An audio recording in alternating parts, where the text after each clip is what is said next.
Ven, Espíritu Santo, llena nuestros corazones y enciende en ellos el fuego de tu amor. Envía tu Espíritu y serán creados. Oh Dios, que has iluminado los corazones de tus fieles con la luz del Espíritu Santo, concédenos que con la fuerza de este mismo Espíritu saboreemos las cosas rectas y gocemos de sus consuelos. Por Jesucristo nuestro Señor. Gloria al Padre, y al Hijo, y al Espíritu Santo. Santa María, asiento de la sabiduría. San José, su esposo virginal. San Agustín de Hipona. San Juan I, Papa mártir. Estamos en ya la 7ª clase sobre el libro de los Números. Como nos vamos ya dando cuenta, se trata de un libro especialmente de una gran riqueza, porque cada libro de la Sagrada Escritura tiene sus peculiaridades, sus mensajes, sus virtualidades, y este es pues como un itinerario espiritual de lo que es la vida del ser humano, con sus fragilidades, ese misterio del amor de Dios, de su paciencia infinita, de ese que nos ha enviado a su Hijo. Si a Moisés lo llamaba el más sufrido, porque realmente tenía una paciencia con el pueblo, ¿no? Pues en Cristo sí que es el más sufrido, ese sí que es el más sufrido, lo que aguanta el Señor, pero nos quiere, y entonces por eso pues aguanta siempre que todo eso contribuya a nuestra purificación, a nuestra salvación, nuestra santificación. Pues cada libro de la Torá, que es como la base de toda la Sagrada Escritura, que es la voluntad de Dios. Hoy decía en la misa, he completado, decía San Pablo, mi carrera. Lo único que me preocupa es completar la misión que Cristo me ha confiado. Y Cristo en el Evangelio decía: Padre, he completado la tarea que tú me has confiado. Entonces, pues eso es lo importante, que es, dice, revelar la intimidad de Dios, porque la vida eterna está en que te conozcan a ti. Pero lo que es conocer en la Biblia, conocer no es un conocimiento racional, conocimiento meramente intelectual, sino que es el amor. Cuando tú conoces a una persona es cuando la amas. A mí no se me olvidará el primer año que Juan Pablo II fue elegido Papa, pues estuve en una peregrinación, y el día de la resurrección, pues allí en una plaza interior del Vaticano, recibió pues a peregrinos que estaban allí, y entonces el Papa iba escuchando, la gente le hablaba, era todo improvisado, le hablaba con un altavoz de estos, un megáfono, y el Papa en un momento dado interrumpió, le habían puesto un micrófono, y dijo: te queremos, queremos que no sé qué, tal. Es decir, estáis empleando mucho el verbo querer, el verbo amar. Dice, es muy importante, porque el amor es la fuente del conocimiento más profundo. De hecho, en la Biblia siempre se dice, y no la conoció hasta que, o sea, conocer en el sentido de la unión marital, como la unión más íntima, el conocimiento más íntimo, con el que se expresa lo que es esa comunión interpersonal, ya a nivel incluso corporal. Bueno, pues eso es lo que dice el Señor. Y bueno, pues la Torá lo que revela es eso. La Torá judía era, pues, ¿cuál es la voluntad de Yahvé? Está en el Génesis, que es un libro paradigmático, porque en él se recoge lo que habrá sucedido. Pensad, pues, ¿cuántos años lleva el Homo sapiens sobre la tierra desde que fueron creados Adán y Eva? Pues unos dicen que 120.000, otros que 180.000, otros que 80.000. Bueno, los paleoantropólogos no se ponen de acuerdo, porque además, como trabajan con un diente y de eso sacan no sé cuántas conclusiones de todo, de cómo se alimentaba, de no sé qué, en fin, que tiene su fundamento, ¿no? Que tiene su cosa, pero claro, es una ciencia limitada, ¿no? Pero cada uno dice 180.000 años, o 120.000, 80.000 en el menor de los casos. ¿Qué no habrán hecho los seres humanos en todo ese tiempo? para defenderse de glaciaciones, de tal, qué desarrollos tecnológicos habrán tenido, que vete tú a saber. Ahora ya pues los científicos dicen que las pirámides no son de hace 3.000 años, como se databan, sino de hace de 7.000 al menos. Y que además es una cultura que tenía una tecnología que no tenemos nosotros. O sea, ¿qué habrá pasado? Pues el Génesis cuenta cómo cuando se mezclan los setitas con los cainitas, es decir, los hijos de Dios se juntan con las hijas de Satanás, o sea, de los hombres, los que están pervertidos en la idolatría, pues dice, se pervierte. Entonces Noé y desaparece. ¿Cuántas civilizaciones no habrán desaparecido en estos 200.000 años al haberse pervertido? Nosotros conocemos unas pocas, sabemos de la Atlántida, ya ha desaparecido. Sabemos que los aztecas desaparecieron, ya habían caído en la sodomía, y igual que los incas, cuando llegaron estaban en esas historias, totalmente podridos, habían perdido toda su fuerza, y eran unos pueblos con un desarrollo tecnológico muy importante, con un poderío muy importante. O sea, ¿qué no habrá pasado en la historia de los hombres? Pues fenómenos como purificaciones, tipo con el agua, que el diluvio, pero otras distintas, o lo que pasó con Sodoma y Gomorra, que les cayó un meteorito y está el mar muerto, en testimonio y desapareció toda esa parte de la tierra que se había pervertido, ¿no? O cuando quisieron hacer un proyecto humano, un figurat donde Dios ya no nos pueda castigar, donde si hay otro diluvio no nos pille. Vamos a hacer una torre, ¿verdad? Un figurat que se eleve hasta lo más alto y aquí seremos autosuficientes, no necesitaremos de Yahvé. Amigo, se dispersaron. Porque el ser humano, cuando no le une Dios, al final lo que hace es que se dividen por los intereses egoístas. Bueno, eso que cuenta el Génesis, que pues ¿cuántas veces se habrá repetido la historia de la humanidad? No lo sabemos. Pero podemos suponer que imaginaos, por ejemplo, pues que ahora, pues cuando vayamos creciendo en tecnología y podamos manejarnos, desplazarnos por los planetas y tal, pues que encontremos vestigios de tecnología, de inteligencia racional y tal y cual. Bueno, pues ¿y por qué no van a haber habido antepasados nuestros que hayan tenido un desarrollo tecnológico impresionante y que luego pues hayan pervertido y han desaparecido? Pues todo eso puede haber pasado. La Biblia nos cuenta una etapa nada más, unos paradigmas y ya está. Igual que el libro del Éxodo, pues nos cuenta lo que es la liberación, cosa que es muy importante, todo proceso de liberación, ¿no? Igual que el Levítico, pues nos cuenta pues ese derecho constitucional, la base de todo el pueblo, de la unidad de ese pueblo y de la fuerza del poderío de ese pueblo y de esa identidad como pueblo, que no eran un pueblo hasta ese momento, hasta que hacen el pacto con Yahvé en el Sinaí.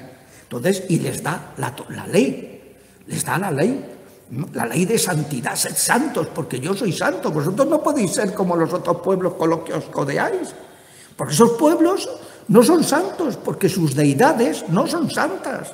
Son deidades más malas que el Malamén, no son deidades, son diablos, sí, seres superiores a nosotros, que tienen mucha más inteligencia, como dice el Papa siempre.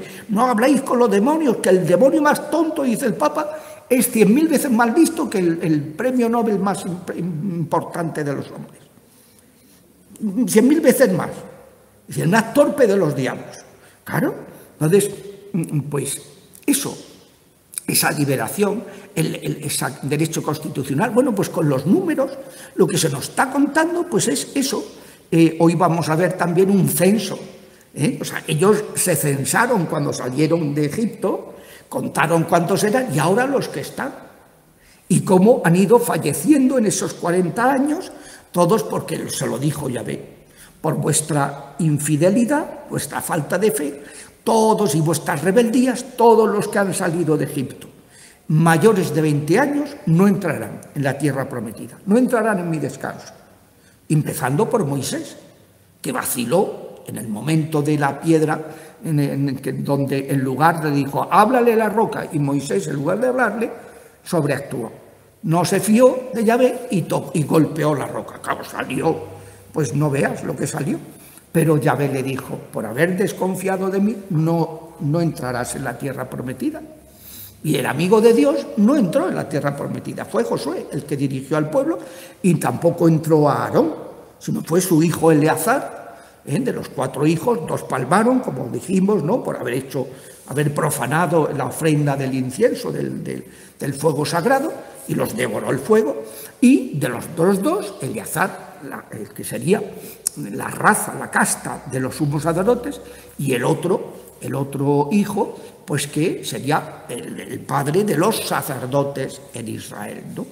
Y es muy interesante porque cuando Jeroboam, cuando se rompe el reino, ya lo veremos, pues el año que viene, claro, pues cuando se rompe el reino, pues Jeroboam, que es el que se queda con 10 de las 12 tribus, pues lo que hace, dice, empezó a nombrar sacerdotes de gente normal.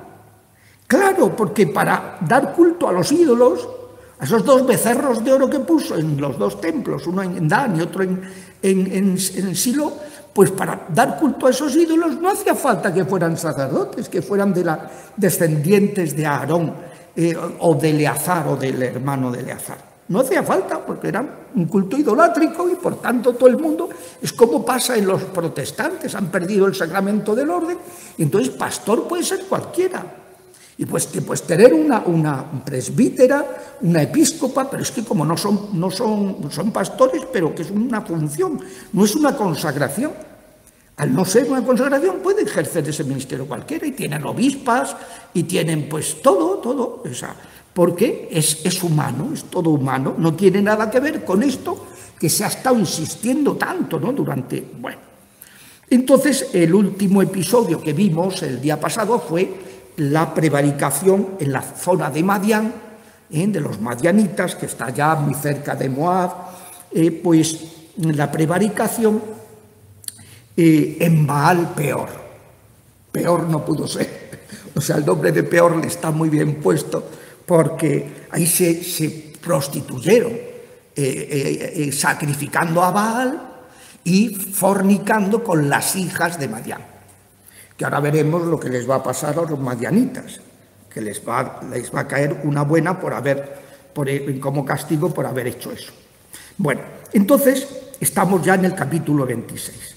Después de la plaga, ¿verdad?, que habían cometido, que Pinjás, movido por eso el celo de mi casa me consume, viendo que un israelita había ido a fornicar a las puertas de la tienda del encuentro, agarró una lanza y los ensartó a los 2 por el bajo vientre. Estos no se andaban con chiquitas. Y entonces dice que Yahvé le habló a Moisés y le dijo: Pinjás ha aplacado mi furor y gracias a eso se para la plaga. Una plaga terrible, que estaban muriendo como chinches. Y entonces, y tanto él como su descendencia tendrán derecho perpetuo al sacerdocio por haber sentido celo de su Dios y haber espiado por los hijos de Israel. O sea que, bueno, entonces después de la plaga, que paró Pinjás, el celo de tu casa me consume, que dirían los apóstoles cuando vieron al Señor con un látigo de cuerdas purificando el templo profanado, pues igual que Pinjás, pues dice: no, es que si no hemos leído estas cosas, luego ¿cómo vamos a entender la vida del Señor? Las cosas que dice el Nuevo Testamento, los Evangelios. No entendemos nada, no nos enteramos, porque está, claro, para un judío, cuando el Señor dice eso, todos los judíos saben: el celo de tu casa me consume. ¿Cómo que si me consume? Que los ensartó con una lanza, que ya tú si me consume, o se los consumió por el fuego, que ya tú si los consume, ¿no? Bueno, pues después de la plaga, el Señor dijo a Moisés y a Eleazar. Fijaos que ¿quién era Eleazar? El hijo del sacerdote Aarón, que ya había muerto. En el último día lo matamos. Bueno, ¿no? Contamos que había fallecido. Haced el censo de toda la comunidad de los hijos de Israel, inscribiendo por clanes a los de 20 años para arriba, a los aptos para la guerra. Es decir, en el censo los que eran aptos para la guerra. Y Moisés y Eleazar hicieron el censo de 20 años ya en las estepas de Moab. ¿Por qué hicieron ese censo? Es el último, de Hoi Numeroi, que es el título del libro en griego. Y cuando se tradujo la Biblia, el Antiguo Testamento en arameo y hebreo, unos libros están en arameo, otros en hebreo, y otros están en arameo y hebreo, cuando se tradujo al griego, en la época helenística, ¿no?, en los siglo III y II, pues el nombre, así como en hebreo, este libro se llama En el desierto, en la traducción pusieron hoi numeroi, los números. ¿Por qué? Porque es muy significativo. Quienes salieron de la esclavitud de Egipto y quienes llegaron a las estepas de Moab, a las puertas de la tierra prometida. Y entonces dice, cerca del Jordán, frente a Jericó, como había mandado el Señor a Moisés. Entonces estamos situados, aunque no tenemos el mapa, pues nos lo figuramos, porque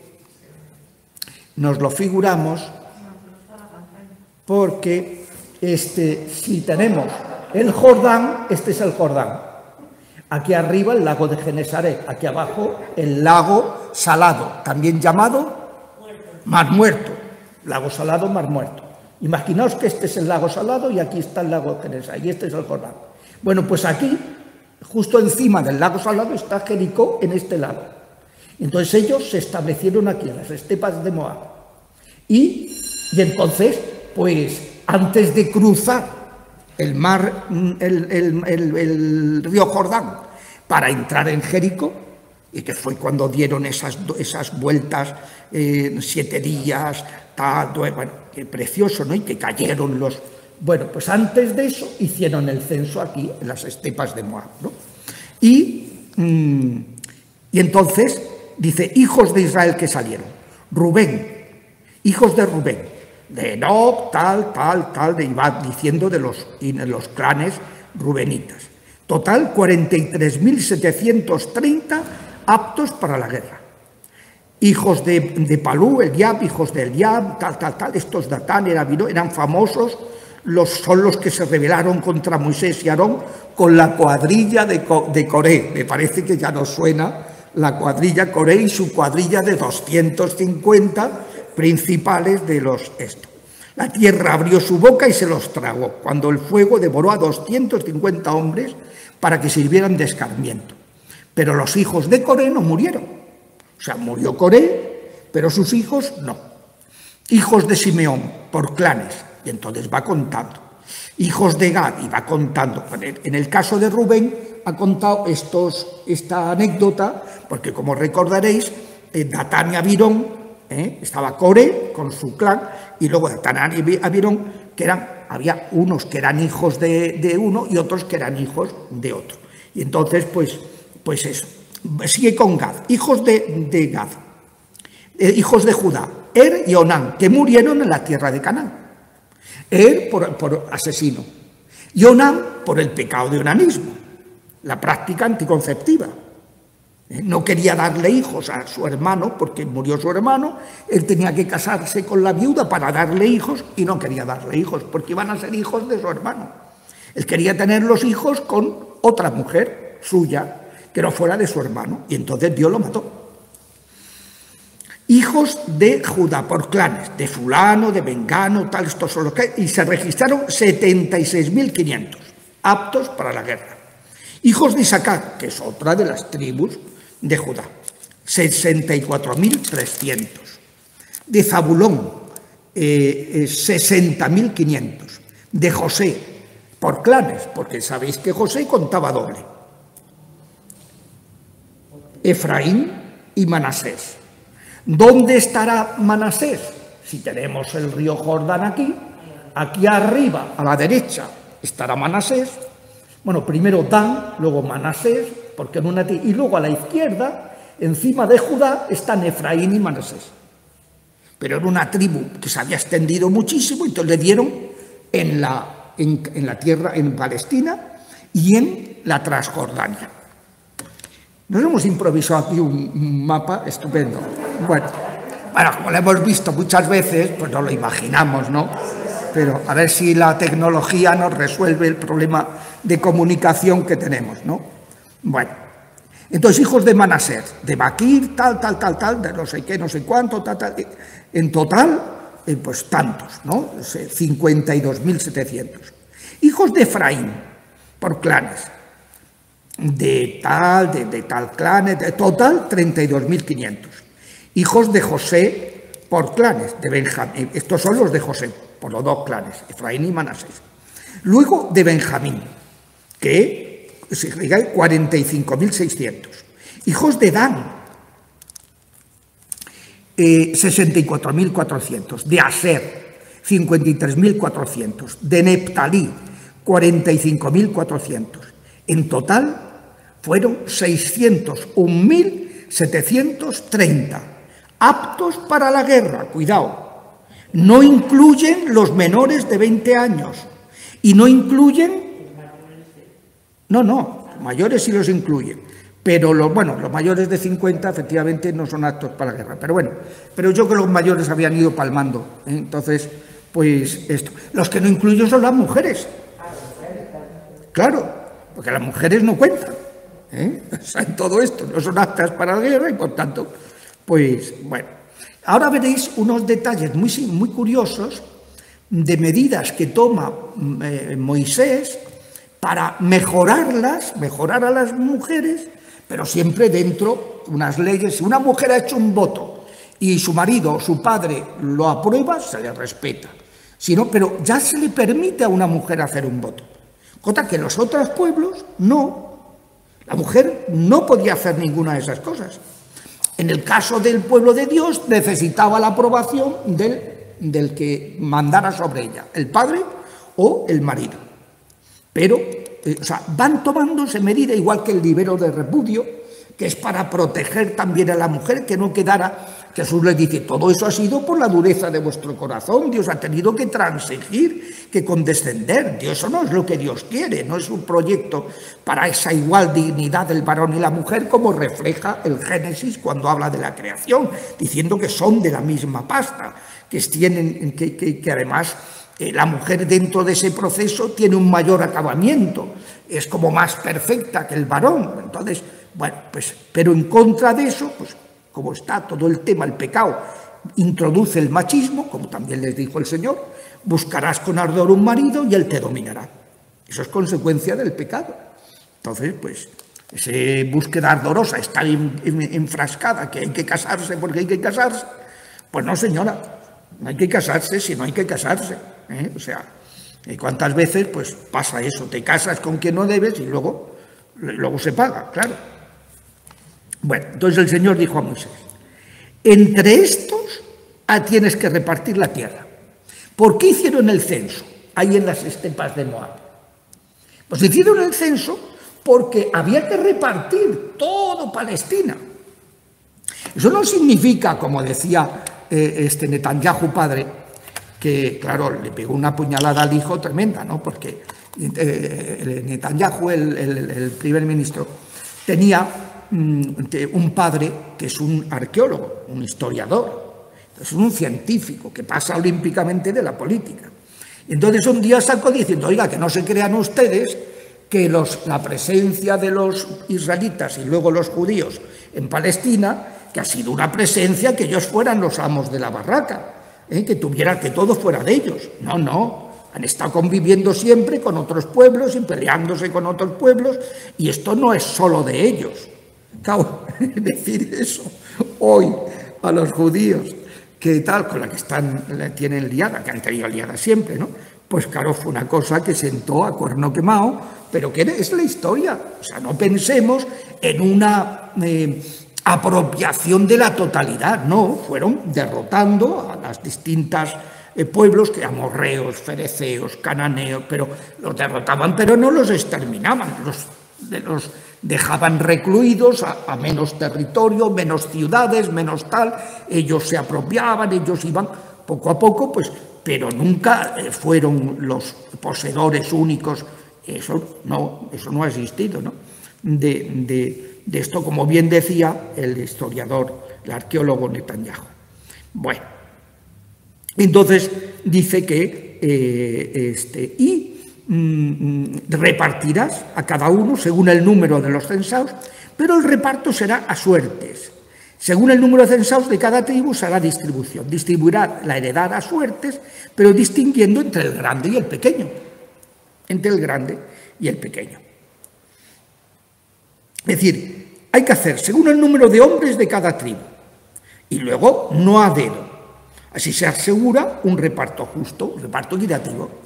Se echa suertes para que el territorio que te toca es el que ha decidido Dios, no el que tú has escogido. A mí me gusta este terreno porque tiene menos desierto, tiene más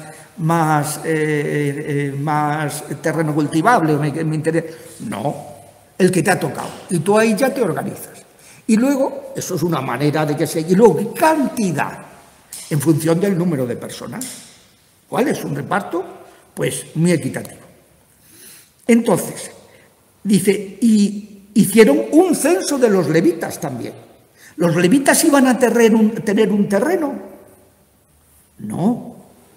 Ellos iban a vivir en medio de los otros pueblos, porque eran los, por así decirlo, los representantes de los primogénitos, los que sustituían a los primogénitos, a los que les habría correspondido dar culto.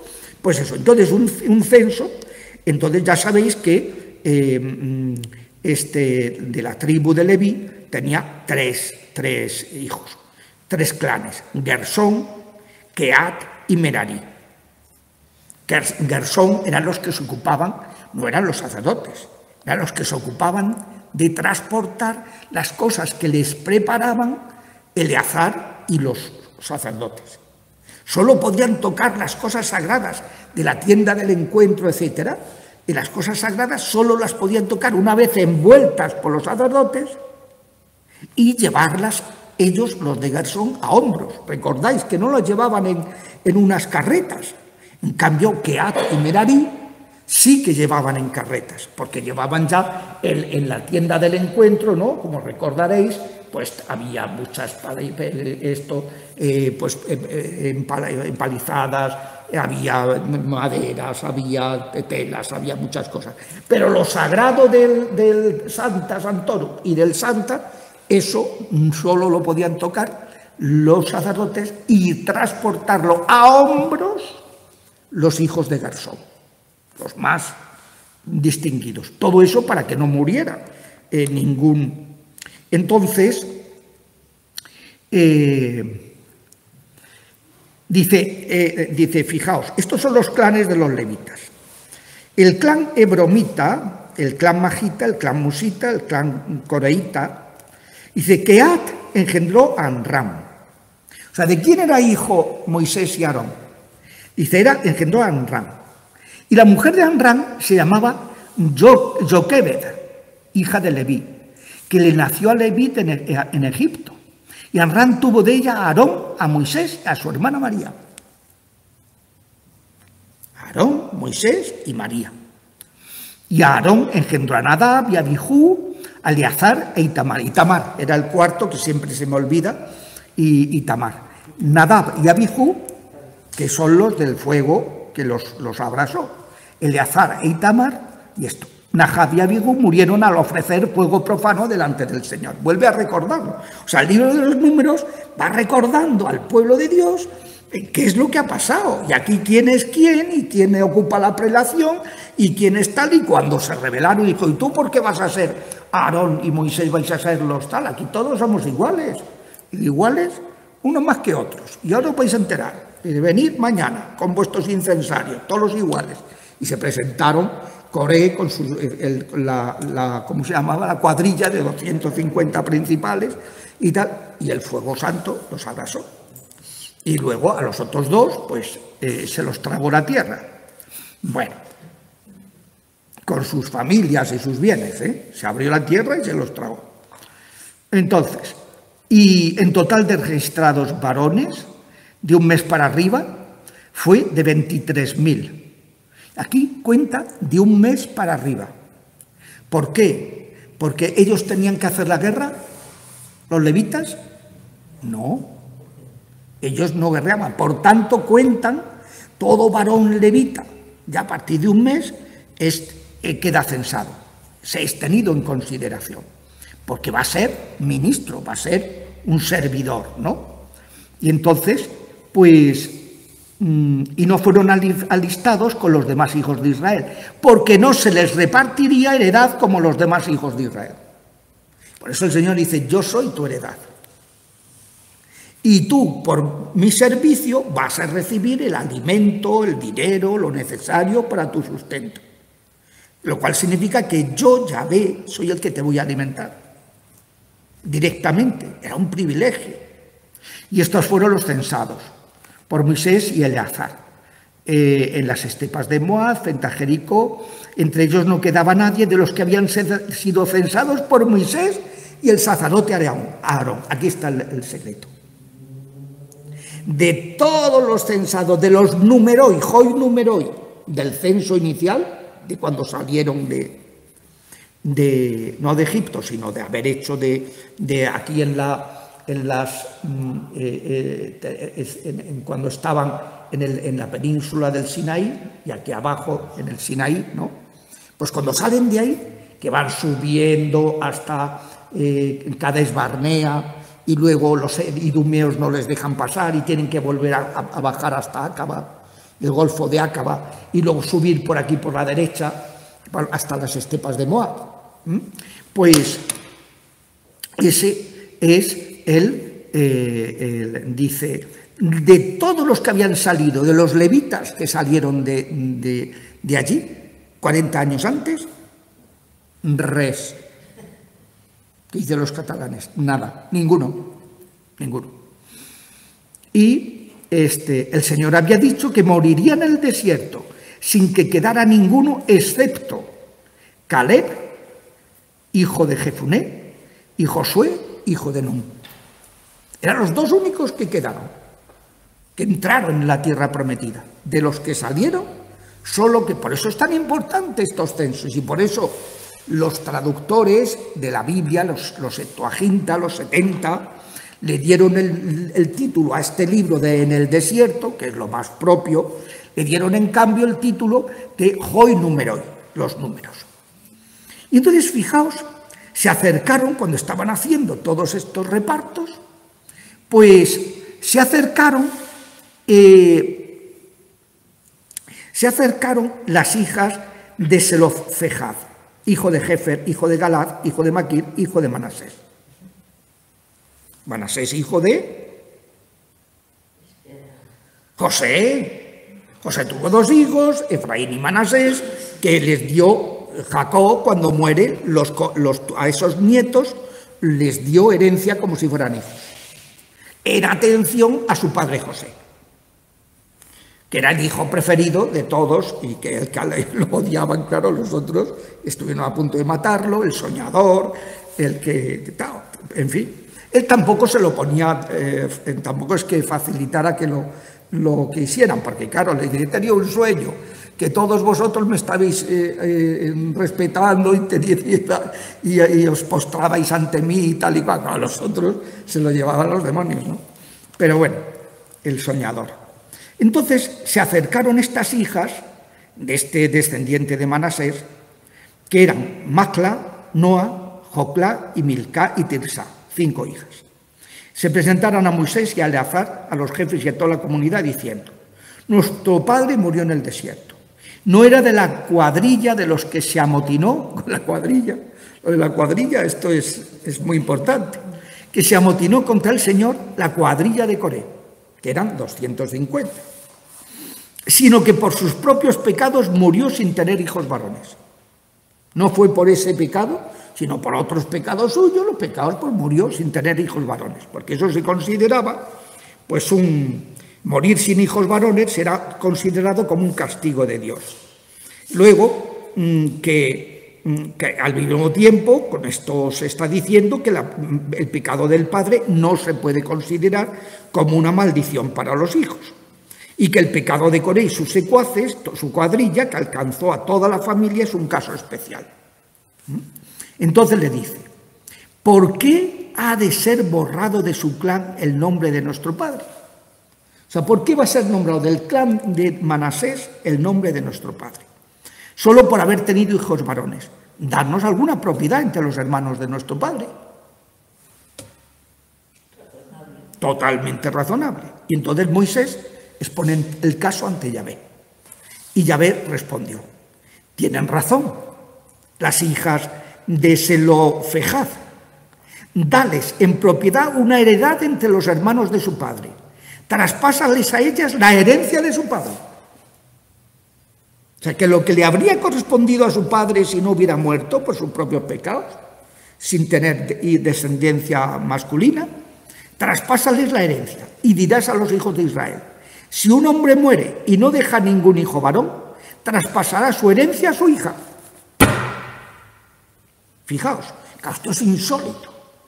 Si cuando leamos el libro de Job, el final del libro de Job dice: y Job volvió a tener una prosperidad maravillosa y tuvo 3 hijas, azabache, no sé qué, no sé cuánto, tal, que eran las más bellas de toda la tierra y tal. Y dice: y les dio a sus hijas herencia igual que a sus hermanos.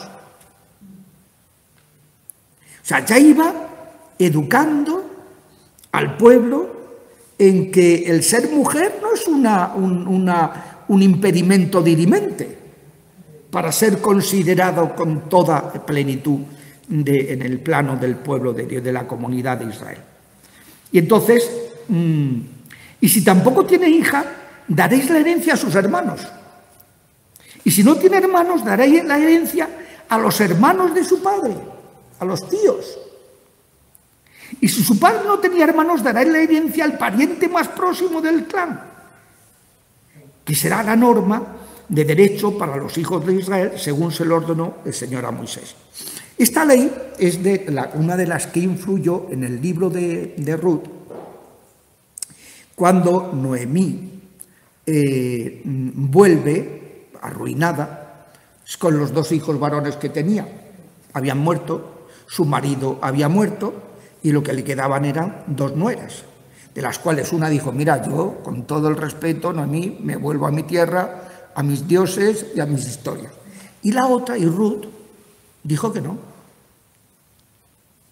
que ella se quedaba con ella y que su Dios sería su Dios. Y tal. Entonces, claro, Booz, que era, entonces tenía el pariente más cercano, era el que tenía que recuperar la herencia, la propiedad de Noemí. Y por eso tenía como la obligación de casarse con la viuda. Y entonces había otro que tenía más derecho, era un pariente más cercano, no quiso, y entonces hacerse cargo de ese marroncillo, ¿verdad?, que le caía. Y entonces, pues fue Booz el que, además cautivado, ¿no?, por la grandeza de ánimo, ¿no?, de Ruth, que se casa con Ruth. Y Noemí le fue, viendo que el otro le estaba echando los tejos, la fue orientando. Dice: tú déjate querer, tú haz tal cosa, tú tal otra. La fue tal, hizo un poquito de orientadora matrimonial, ¿no? Y le hizo un coaching, ¿verdad? Y entonces acabó ligándose al Booz y fue antepasada de nuestro Señor. Antepasada de nuestro Señor. Que uno dice, no sé si habéis leído en el libro del Papa Benedicto Jesús de Nazaret, ¿lo habéis leído? Cuando comenta la genealogía de Jesucristo, dice: esta genealogía es impresionante, porque no esconde ninguno de los trapos sucios. Entonces va explicando, dice: uno de los trapos sucios que nos antepasados de nuestro Señor, hay una que no es judía. Y hay una prostituta, la prostituta de Jericó, que les hizo entrar y pudieron conquistar Jericó gracias a esta mujer. Y ella fue antepasada de nuestro Señor.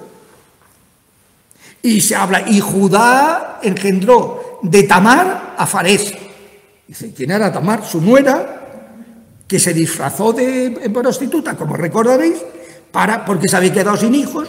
Y entonces digo, claro, sin hijos, no propio. Y entonces dijo: pues aquí lo único es seducir a mi suegro y que me deje embarazada. Y es lo que hizo, porque había habido pues el hermano, no sé qué pasó, tal, de su marido, total, que seduce a Judá, y cuando la van a matar, porque se encuentran que está encinta, dice, el dueño de este bastón y de esta tal es el padre de este hijo. Y entonces Judá tuvo que envainar y decir, pues sí que le hemos hecho bueno. Claro. Entonces, pues eso, o sea, no esconde el libro, o sea, la genealogía de Jesucristo de Mateo es impresionante. Pues claro, para un judío sabe perfectamente, y sabe que esos reyes que está citando fueron más idólatras que la madre que los trajo. O sea, eran reyes, salvo tres, Josafat, que fue un rey bastante bueno, pero un poco pastelero, que pasteleo dejó que hubiera cultos en los lugares altos, pero él hizo culto a Yahvé. Luego, Ezequías y Josías fueron los tres reyes buenos. Y David, claro. Todos los demás, idólatras. Dice, hizo lo que desagrada a Yahvé, y le pasó esto y esto y esto. Y al final el resultado de la monarquía, que empezó en el siglo X y acabó en el siglo VI, a principios del siglo VI, fue que desapareció. La experiencia de la monarquía fue nefasta para el pueblo de Dios. Claro, habían empezado por decir, no queremos que Yahvé sea nuestro rey, queremos un rey de carne y hueso, que lo veamos. Y le dice, y Samuel dice, pues ¿sabéis lo que estáis diciendo? El rechazo, la ofensa a Dios. Y Yahvé le dijo, dáselo, pero que sepan lo que les viene. Van a tener que pagar impuestos, van a ir, pues, hombre, no lo que tenemos nosotros, ellos solo tenían que pagar el diezmo. Que yo me apuntaba al diezmo, vamos, pues el gran enemigo ahora de la sociedad es el Estado. Es un Estado que desde que Napoleón invadió, ¿verdad?, como el Leviatán, ¿no?, un monstruo de 8 brazos, ¿no?, que invada toda la vida privada y en lugar de ser una organización estatal al servicio de los ciudadanos, es una organización estatal que está extorsionando a los ciudadanos. Que no sé qué porcentaje de impuestos pagamos, si un 50 o un 60%, entre pitos y flautas, como además nos lo camuflan, que si el IVA, que si el no sé qué, que si el esto, lo otro, que si tal, como tengas una herencia. Bueno, al final, esto es la locura. Entonces, esto que pues, me apunto al diezmo vamos, el diezmo nada, es una tontería en comparación con lo que toda esta casta gobernante que nos extorsiona, ¿no? Entonces, pues... No, pero es que lo digo no haciendo política, sino haciendo doctrina social de la Iglesia, que es que la enseñanza de la Iglesia es esa, que el Estado está al servicio de la organización. El Estado no es nadie, el Estado es una organización al servicio de los ciudadanos, y son escogidos, son elegidos por nosotros y contratados por nosotros. Es la única empresa que no rinde cuentas los trabajadores, no rinden cuenta a los que los hemos contratado, al contrario, ellos nos fiscalizan a nosotros. Hacienda nos saca todos los dineros para mantener esta casta de que, vamos, en España hay 15 veces más políticos que en Alemania, cuando la población de Alemania es muy superior a la española. Bueno, pues, o sea, ¿pero esto de qué van? O sea, ¿esto qué es? O sea, es una locura, es verdaderamente diabólico. O sea, ahora mismo el gran obstáculo de la sociedad es eso, una organización que sofoca. En lugar de favorecer el trabajo, no hace más que ponerte trabas administrativas. Una persona que quiera trabajar, imposible. Una recaudación. ¿Y quién controla la administración de esos fondos? Nadie los controla. No hacen más que robar. Todo el día están saliendo noticias. En Valencia han pillado a un socialista y a uno del PP, no sé, en el otro han pillado... Todo el día están robando. Pero como nadie los controla, pues esto es la locura. Esto es la locura. O sea, que es una cosa... Y no, decía Jesús, entre vosotros no tiene que ser así. Dice, ya sabéis que los políticos los extorsionan. Les pregunta cuando le dijeron, queremos estar uno a tu derecha y otro a la derecha. Y dice, no, entre vosotros... La autoridad es un servicio.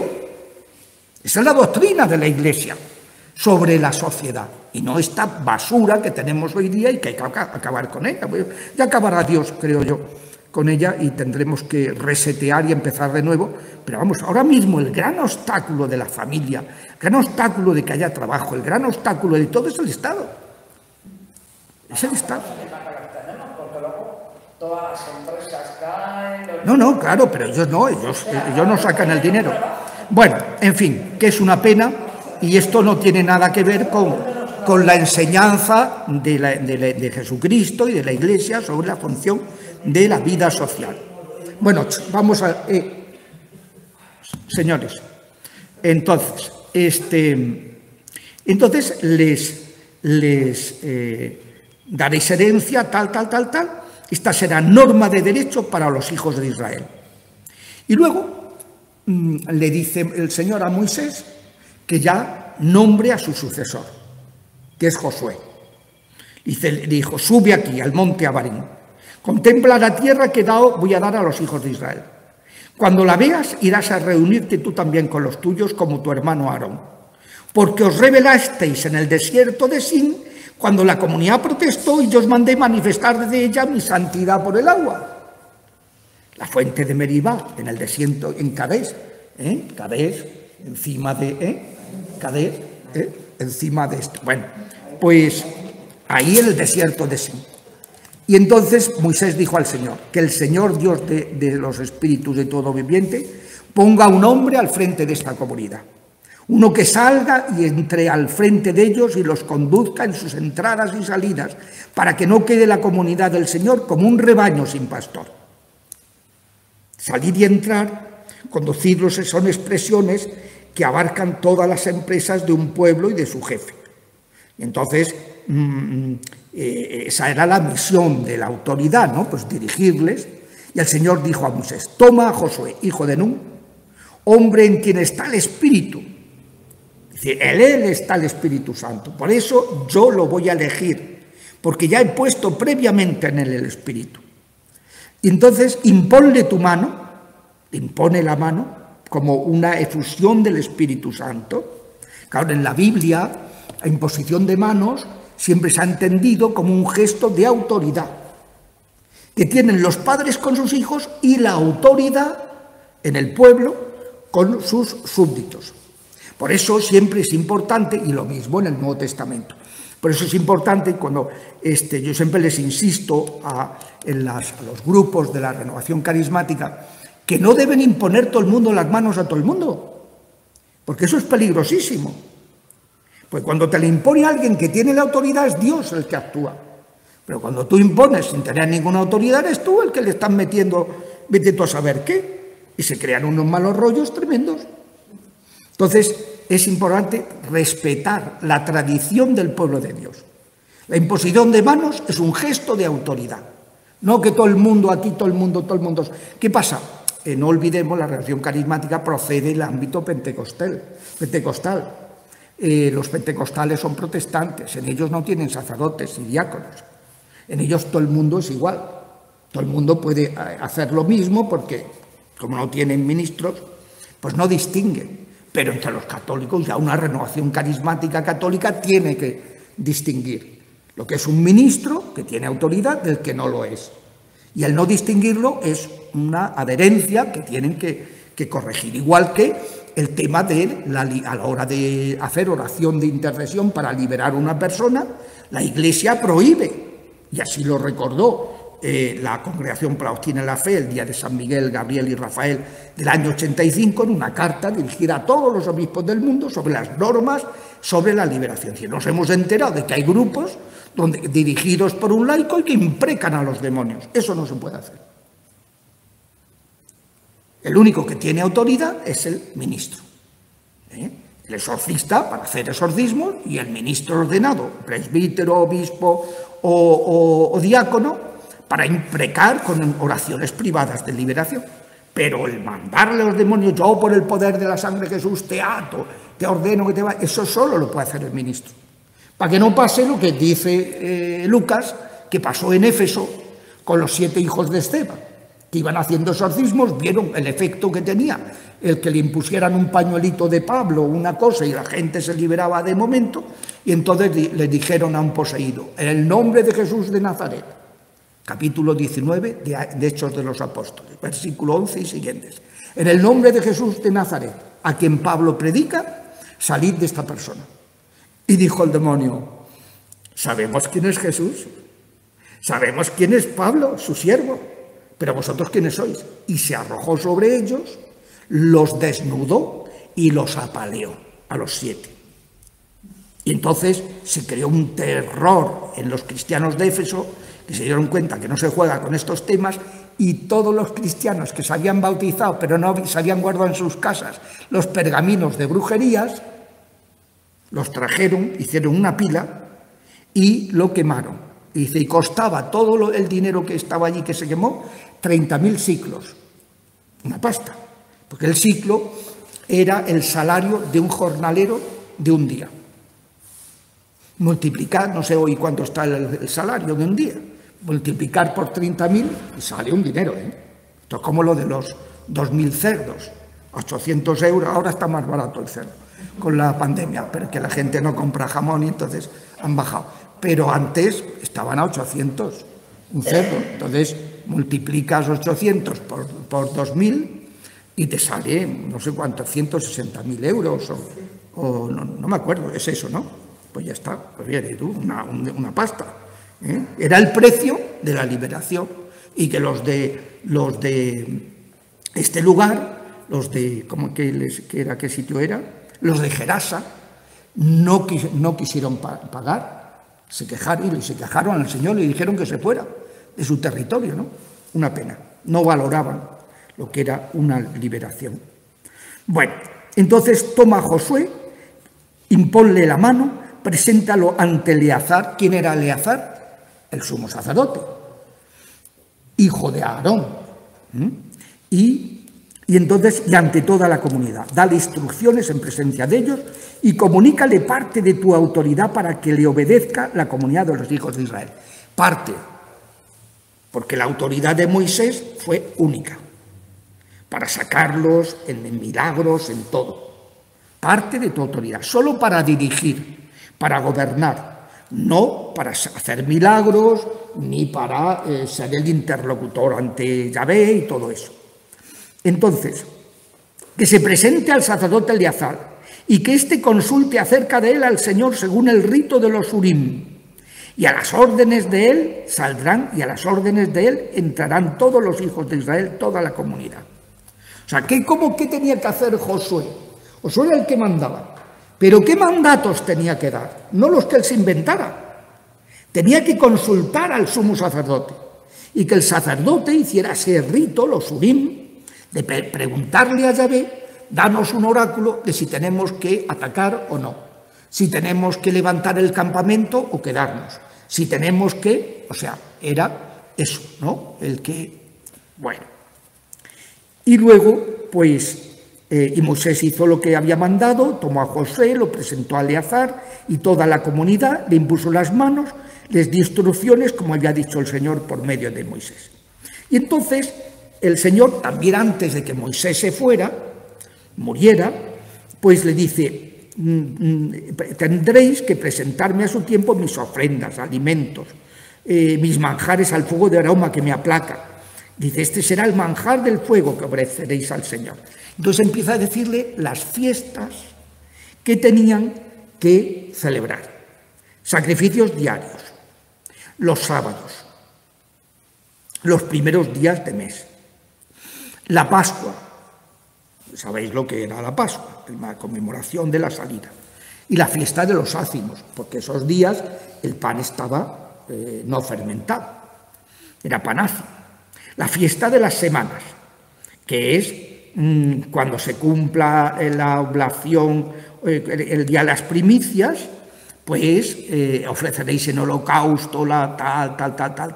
Bueno, la fiesta del toque de trompetas, el primer día del mes séptimo, tenéis asamblea litúrgica y no haréis trabajo servil.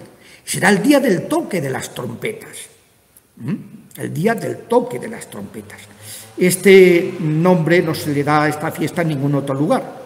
Es una fiesta del comienzo del año agrícola y hoy es una de las fiestas mayores en el judaísmo actual. Es el Rosh Hashanah. El Rosh Hashanah. Esta fiesta de las trompetas. Luego el día del Yom Kippur, el día de la expiación. Les está recordando lo que ya hemos estudiado en el Levítico de las distintas fiestas. Luego la fiesta de las tiendas, que no haréis ningún trabajo servil, ofreceréis en holocausto un manjar de fuego, de carneros, de 14 corderos de un año, tal, el segundo día tal, el tercer día, el día cuarto, el quinto, el sexto, el séptimo, el octavo, tendréis ya la reunión solemne y ofreceréis un holocausto. Y estos son los sacrificios que ofreceréis al Señor en vuestras solemnidades, aparte de vuestras ofrendas votivas y espontáneas, vuestros holocaustos, oblaciones, libaciones y sacrificios de comunión. Y entonces, pues, les transmite Moisés estas leyes, ¿no? Y nos queda ya la última parte bueno, aquí comenta lo de los votos, que hemos dicho, si una persona hace un voto, pues tiene que cumplirla, y si una mujer hace un voto, hay que consultarle a su padre o a su marido, según que esté casada o no, ¿no? Y si no, pues se le respeta el voto y tiene que cumplirlo, ¿no? Bueno, y lo dejamos aquí en ya la última parte, que son los capítulos 31 a 36, los 6 últimos capítulos, donde se va a hablar de la guerra contra los madianitas, que fueron los que prostituyeron al pueblo de Dios. Bueno, ellos se prostituyeron con las mujeres de Madián. Luego, el reparto del botín, la ofrenda, el reparto de la Transjordania, aquí, todo esto, que se reparte. Luego, y recuerda las etapas del Éxodo, el reparto de Canaán, cómo van a repartir la zona de Palestina, aquí está el mar, ¿no? Y quiénes iban a encargar del reparto, ciudades levíticas, ciudades de asilo y finalmente la herencia de la mujer casada. Pero esto lo veremos el próximo día, que será ya el 8º capítulo de los Números. Te damos gracias, omnipotente Dios, por todos tus beneficios, tú que vives y reinas por los siglos.